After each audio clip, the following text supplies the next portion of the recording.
It's news that's going to be a little tough to swallow for all of those who've been there or are familiar with it, because this is not just a jet or a passenger jet. What you're looking at is a restaurant in Walnut Ridge. We're talking about the Parachute Inn, and tonight and tomorrow night are the last two nights that it's going to be in business. We confirmed that today with current ownership Doris Gustin Evans. It's a historic establishment. Many news articles have been written on this place, which was established since World War II. It started as a little cafe, and then 14 years ago, Donna Roberts, who owned the restaurant, well, she had seen some civil airplanes over there. That's what the current owner told me, and she said, "I'd like to have a plane." So they told her, pick it out. That's what she did. And take a look. This is the plane that you're looking at that was converted into a restaurant. How neat is that? Called the Parachute Inn, of course. About 7 years ago, the current owners bought it. That's what I was told by Doris Gustin Evans. And the ownership will be concluding, I guess you could say, tonight and tomorrow night. It's open until 8 p.m. tonight, and from 11 until 7:30 tomorrow. It's at the Walnut Ridge Regional Airport. You can see right there on the screen. And again, it's a place that's got a ton of history. A ton of history that has been written on this. It has a wonderful review of 4.5 stars out of 5 stars. That's tough to get in social media. I'd hate to enable our reviews, but nonetheless, Parachute Inn will be pulling the cord, so to speak, on their business tomorrow night. And that will be your last chance to get in. We did hear from the ownership, Doris Gustin Evans, that the airport would come in and take over what would be another restaurant, but the name, the Parachute Inn, and the history of that concludes this weekend. A shocking story out of Truman, Arkansas. A suspect facing charges including rape and incestuous acts with a mentally challenged victim. The press release came this morning from Assistant Chief of Police Jonathan Redmond of Truman Police Department that said on March 7th, 2018, officers with TPD were contacted about rape and incestuous acts with a mentally challenged person. It said the rape and incest had been occurring for a span of approximately 6 years. Officers arrested Ernest Charles Lee for 2 counts of rape and 1 count of incest. A probable cause hearing was held today, and a bond of $250,000 cash only set for the suspect. He's set to appear in court on April 23rd later this year. The man you're looking at was arrested this week in Wynne following an undercover investigation, according to the 1st Judicial District Drug Task Force, after he allegedly attempted to meet a child for sex after church. Dylan Hodge, 25 of Wynne, according to the release, was in communication with who he believed was a 14-year-old female. It said that when she told him she was 14 years old, Hodge messaged that he could be whatever age she needed him to be. Hodge also said, allegedly, his father was a police officer in a neighboring county. Hodge then sent, according to the release, what he believed to be an underage female, photos of his genitalia. He, according to the release, repeatedly offered to perform sex acts on the girl, repeatedly told her he wanted to meet up for sex. He also sent a video of him performing a sex act on himself in the shower to the purported female, according to the release. During the investigation, the underage female profile, which is of course being manned by an officer, was said to have told Hodge that she was still in school and currently in class. That's when the release said he responded, quote, "If you were here, I'd be making you feel me. I know you got some sexy pics on your phone," unquote. That's what it said that this man told this person he thought was 14 and in school. Hodge then asked for pictures to make him feel sexually aroused, it said.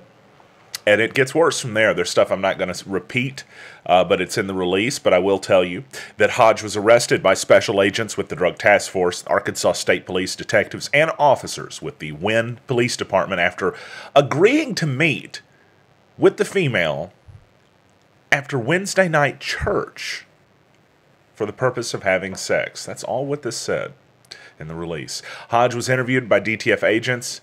He at first denied any wrongdoing, but it said he then acknowledged having exchanged messages with what he believed was a 14-year-old girl, then admitted to sending media of his genitals and having sexually explicit conversations. Wow. He's arrested on a warrant for the Drug Task Force for internet stalking of a child, which is a Class B felony. But Drug Task Force investigators also say that he's going to be charged because they found a glass meth pipe on him. Go figure. He's being held, or at least was, as of yesterday, at Cross County Jail on $150,000 bond. It was yesterday morning, 9:10 a.m., that a gentleman was driving in a regular vehicle and approached south on Airport Road at Nettleton Avenue. He was at a red light, and then a guy walked in front of him across the street and began telling him that he was an MFer, that he should get out of the car so that the guy in the street could, quote, whoop his ass. He continued for several minutes or several seconds at least, making obscenities, yelling obscenities, I should say, making threats. He walked toward the vehicle, about 6 feet away from the car, was yelling curse words and telling the dude to get out of the car. But what he didn't know was he was yelling at a police officer in an unmarked car. Or at least I presume he didn't know that. Maybe he somehow had figured it out. He figured it out pretty quickly after the officer got out of the car and drew his duty weapon. The suspect had his hand in his pocket and was walking towards the car, and the officer didn't know what he had his hand on. The suspect told him he was a police officer and told him to get on the ground, and he got on the ground, which was good. The officer cuffed him and searched him and actually found a knife on him, right? So it's a good thing that the officer was careful. That's why you got to kind of be forceful. Sometimes everybody wonders why police officers are forceful. It's a situation like that you have to be. The officer cuffed him, got a witness statement, and the guy was evidently on parole out of Brinkley, Arkansas. Authorities, his parole officer there was contacted and informed of the incident. And as mentioned, that witness statement was taken, and the guy was taken to jail. His name, Jerry Holland, and he said he was a Crip gang member. So earlier this week, we found out from authorities in Izard County that they've solved a burglary because the suspect left his phone at the scene. He was arrested after his cell phone was recovered and a warrant was executed so that they could open it up, figure out who he was. You're looking at a photo of him right there. According to Chief Deputy Ernie Blakely, on March 5th, Deputy Jaden Whitfield was dispatched to Calico Rock to the VFW, of all places, to take a break-in report. Jack Wilson, the manager of the VFW, advised it had been vandalized. Entry was gained by busting a back window. Mr. Wilson then said that the oven window was smashed. All the coffee pots were busted. Why? Right? A cash box was taken and the place just totally trashed. And afterwards, a phone was found at the window where entry had been gained. So on March 6th, Judy Fitzpatrick advised that her store had been broken into over the weekend. She said there were some tools and other items taken. And a search warrant was executed on that phone we told you about. It was found to be belonging to Jesse A. Sanders. He was interviewed about the break-ins.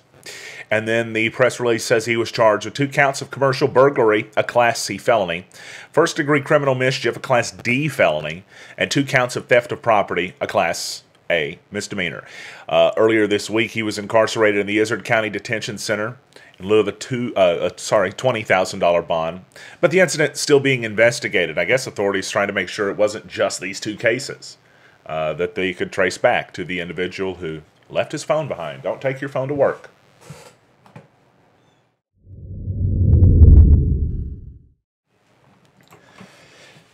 We found out some good news through Facebook yesterday in the form of Munchies announcing that they're going to remain open. The post, which is on Munchies' new Facebook page, with already 1,000+ likes, by the way, says, quote, "I know that there's been much talk and speculation surrounding the closing of Munchies. We are excited to let everyone know that Munchies is going to continue to be a staple of Jonesboro, Arkansas, and its legacy will continue. Tonight, it says, once Munchies closes, which, by the way, of course, that would be Thursday night, so yesterday evening, they're going to remain closed, it says, until March 19th, so 10 days from right now. It says that next week, they'll be cleaning up and fixing up the restaurant, and the following Monday, They're going to be reopening. They want everyone to know it's going to be the same Munchies it's still been since the past 43 years. The name's the same, the sandwich is the same, and they said most importantly, the cheese sticks will stay the same. Okay, fine, gotcha. Then we're happy. Look at those cheese sticks right there. Look pretty good, don't they? It's good news in the form of Munchies remaining open. We shared the full Facebook post on NEAReport.com's Facebook page. If you'd like to check it out, you can go and visit that, and you can see the entire post. But the good news is Munchies remaining open, and you can see more on their Facebook page. All right, it's New Wave Wireless weather time. Let's tell you what it looks like this weekend. If you're going out and about or doing something fun, it's probably going to be a little bit rainy depending on where you're at. There is a chance for some showers and thunderstorms pretty much every day this weekend, but it's not always necessarily a big chance. Let me tell you what we're talking about, okay? First of all, the wind gust for the rest of today, rest of what is this afternoon and tonight, are going to be up there. It's cooling off this evening, right? And that's going to knock the wind down a little bit. But gusts this afternoon were well over 30 miles per hour. And so we're seeing tonight a slight chance for showers, and then a chance for showers and thunderstorms after midnight, with mostly cloudy skies, the low down to 50. You're not going to see a whole lot of rain tonight. Tomorrow, a 30% chance for showers and maybe even a few thunderstorms with cloudy skies. The high will be around 62. If you can avoid the showers, it's going to feel nice outside tomorrow, right? So you might be able to even get in a visit at the park or something like that. But tomorrow night, showers are likely, maybe a thunderstorm too, with a low down to 46, up to an inch. Or excuse me, 3/4 of an inch is what the Weather Service is now saying, up to 3/4 of an inch, a little less than they were saying earlier. So, but you may see quite a bit of rainfall. That yard, it's probably still going to be soaked by the time the weekend is over. Sunday, a 50% chance for showers with mostly cloudy skies, a high near 55, and 10 to 15 mile per hour winds, but gusts up to 30 miles per hour again on Sunday. Some chances for showers before midnight Sunday night, slight chance of that, mostly cloudy, and a low down to 35. For your Monday, no rainfall expected, but the high looks like a low for some of the days this weekend. It says up on the graphic 50, but the update that we just got from the Weather Service has revised that, and it's actually right now, they're saying a high near 47. So that's pretty significantly different from what we were expecting there to be this weekend. Going into the weekend, a couple of degrees cooler at that. Then on Tuesday, sunny skies and the high near, they're saying now, 49. A little bit different, once again, than we were kind of expecting. Let's update those numbers right there. There they are. But yeah, the Weather Service kind of saying a little bit cooler as we start the week out next week now. But as we move into the deeper parts of the week, we're seeing the temperature rise up a little bit more into the mid and even later 50s or latter 50s, something like that. But anyway, right now in Jonesboro, it's 66 degrees, fair skies out there, 40% humidity. Winds checking in at about 31 miles per hour is what it registered as. It must have been gusting right then, but it's been pretty gusty today, to say the least. So that's what we are looking at right there. Pretty decent weekend, at least as far as the feels go, but the rainfall will be out there and definitely... we'll be seeing that. Let's take a look at the radar and just show you what it looks like. Ooh, we're zoomed in. What are we on? Like microscopic level here? Let's zoom that out and show you what it looks like across northeast Arkansas. Right now, we're not seeing a whole lot of anything. It looks like maybe a couple of showers popping up in Clay County this afternoon. If you're in Clay County, let us know if you've seen any rainfall out and about out there. Maybe even a little bit in northern Greene County, too.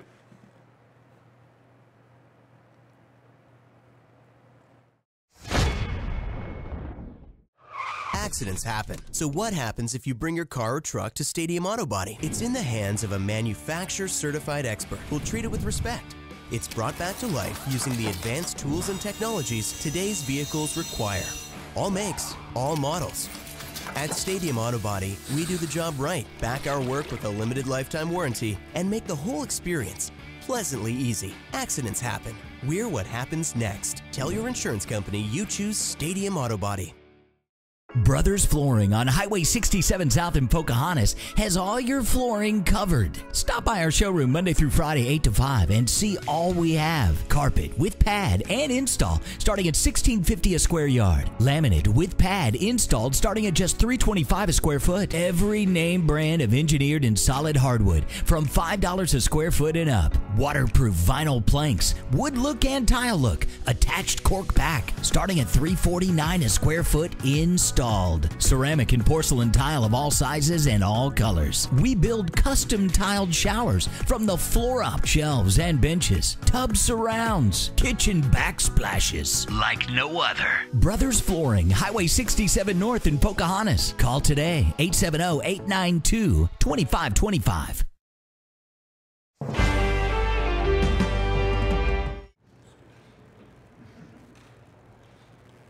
So that's the signing that happened earlier this week of Ashlyn Marlowe at Williams Baptist College, the band's first recruit.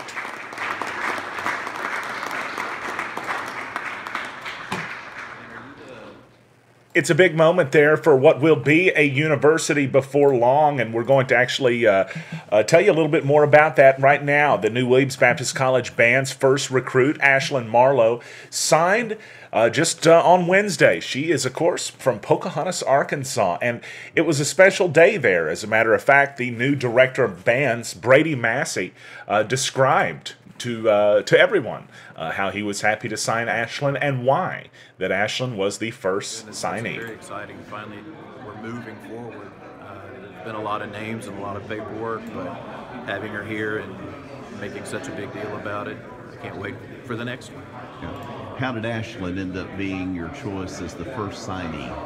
Well, she, a lot of folks will say, well, she's your student, and so that's why that happened. But in reality, she's an all-state level clarinet player and an incredible student and a wonderful human being, and I couldn't be prouder of her being the very first one. She's our charter member. Massey was proud, and as you may have realized based on his language, yes, Ashlyn was also a student of Massey's, as he was the band director, her band director, at Pocahontas. And she will, by the way, be a third-generation Williams student. In fact, that was part of her reasoning for deciding why to join Williams and to become the charter member of the band. My parents and my grandparents both went here, and so I grew up on campus, and it's a beautiful place to be, and it has a wonderful reputation academically and musically, so I hope that the band program is going to flourish. Congratulations goes out to Ashlyn and to everyone at Williams Baptist University. I guess we may as well start calling it that, right? Okay, it's still Williams Baptist College, but getting ready. We're getting ready. Williams Baptist College, soon to be Williams Baptist University, a big day for everyone in Lawrence County.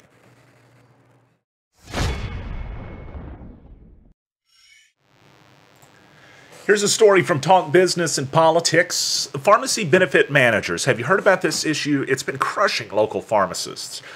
Folks like Futral's Pharmacy and Pocahontas have spoken out about it, others as well. It's making it difficult because these pharmacy benefit managers are huge companies, and they are, for instance, CVS Caremark. They pay a different amount of money to local pharmacies versus what they would pay to their pharmacies. That's just the simplest way for me to explain it without going into huge detail. Well, a licensing bill has been drafted and has a ton of co-sponsors and other items, and so it looks like it could come up in a special session. This is from Talk Business and Politics. Has 72 co-sponsors in the Arkansas House and about 28 in the Arkansas State Senate. The Arkansas Pharmacy Benefits Manager Licensure Act would allow the state insurance commissioner to establish rules regarding licensing fees and other standards, it says, for PBMs. They would have to be reviewed by the Legislative Council before going into effect September 1st. The House sponsor is Representative Michelle Gray of Melbourne. But she also has co-sponsors, including Senator Ron Caldwell from Wynn and Jimmy Gazaway of Paragould, Representative Jimmy Gazaway of Paragould. On February 19th, the story said Hutchison said he would call lawmakers into a special session to address the need to regulate PBMs, which act as the middleman between insurance companies and pharmacists.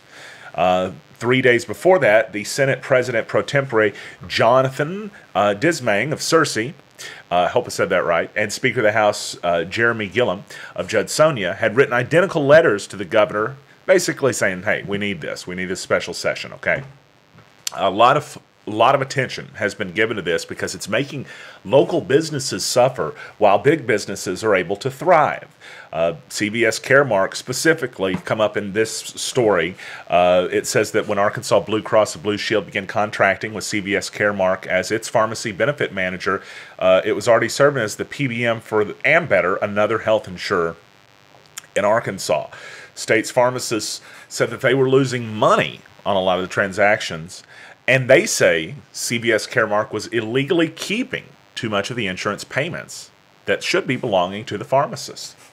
We'll see if the special session happens and if the bill passes, but it has a lot of support, and this issue has been getting a lot of attention. As a matter of fact, Congressman Rick Crawford was on the front page of the Jonesboro Sun today and had made some other statements too, calling on change, calling on something to happen to protect our local pharmacists just because of this very issue. In fact, on the subject of Congressman Crawford being on the front page of the Sun, it was about this very story, citing PBM concerns. He had urged the review of the CVS-Aetna merger by the Attorney General Jeff Sessions and the acting chairwoman of the U.S. Federal Trade Commission, Maureen Olhausen. In a statement that was released yesterday, he expressed, quote, grave concern over the proposed acquisition of Aetna Health by CVS Health. In the letter, Congressman Crawford wrote, quote, CVS Caremark has already run amok in my state by severely undercutting reimbursements to pharmacists. CVS Caremark and another PBM operating in the state paid community pharmacies on average between -2 to -4 per prescription across the entire market of baskets. He urged the review the broader questions of PBMs owning retail and mail-order pharmacies and setting reimbursement rates. And included was this example of spread pricing in the state and federal funded plans within Arkansas Works. Take a look at this, for example. The drug costs $615. That's what the pharmacy would buy the drug for on this generic Phenergen suppositories, 25 milligrams. The insurance pays the PBM $869.06. Somehow the PBM is keeping, look at how much they're keeping, $844.06. So the PBM is giving the pharmacy $25 for a $615 medicine, and the pharmacy is losing $590 on that. That's just an example that was included in there, but I've seen those shared. And I've seen them shared by, it's not just a partisan issue. I've seen a lot of local pharmacists speaking out about this and saying, man, we are in trouble, help us. The rest of the quote from the congressman says that considering drug prices are already a challenge for rural Americans, I'm urging the Justice Department and the FCC to thoroughly review a merger between CVS Caremark and Aetna. We need more competition in the workplace, and a vertical integration of this proportion will likely limit choices and access for patients, while also driving up prices and putting community pharmacists out of business.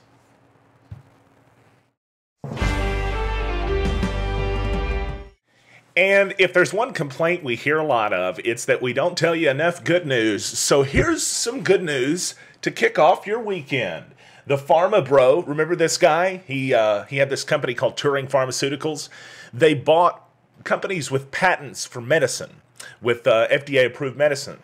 And then he would jack the price up on them. Like one of them, for instance, was 5,000%. He increased the price for no reason, just to make profit. Well, it's bad news. He used to make others pay, but today he found out he is going to pay because after a tear-filled plea to the judge, he was sentenced to 7 years. He's going to jail. Sorry. Let's take one final look at your New Wave Wireless forecast. It's home of the $49 iPhone screen repair. We're going to see the possibility of showers this evening, mainly after 7 p.m., and then they're going to see the low drop down to 49. Tomorrow, expect to see a rainy Saturday. You're going to have a chance of rain pretty much all day long, 50-50 shot at it, with the high being near 61. And then tomorrow night, chance of showers, and then possibly even thunderstorms after 7 p.m., with the low dropping down to 45. By the way, 1 inch of rain could fall tomorrow night, so get ready for that. The yard may be muddy yet again, if it ever even stopped being that way. It probably hasn't. Most of mine hasn't. That's all we got today on NEA Report. Thanks so much for joining us. We will be back next Monday at 4 p.m. with more news from Northeast Arkansas. Unless breaking news breaks out, in that case, we'll be right back on your phone or on your computer screen, or after the fact, we pop up on YouTube as well and NEAreport.com. Thank you again, everybody, and thanks to all of our wonderful advertisers. Appreciate all of them. Have a great week.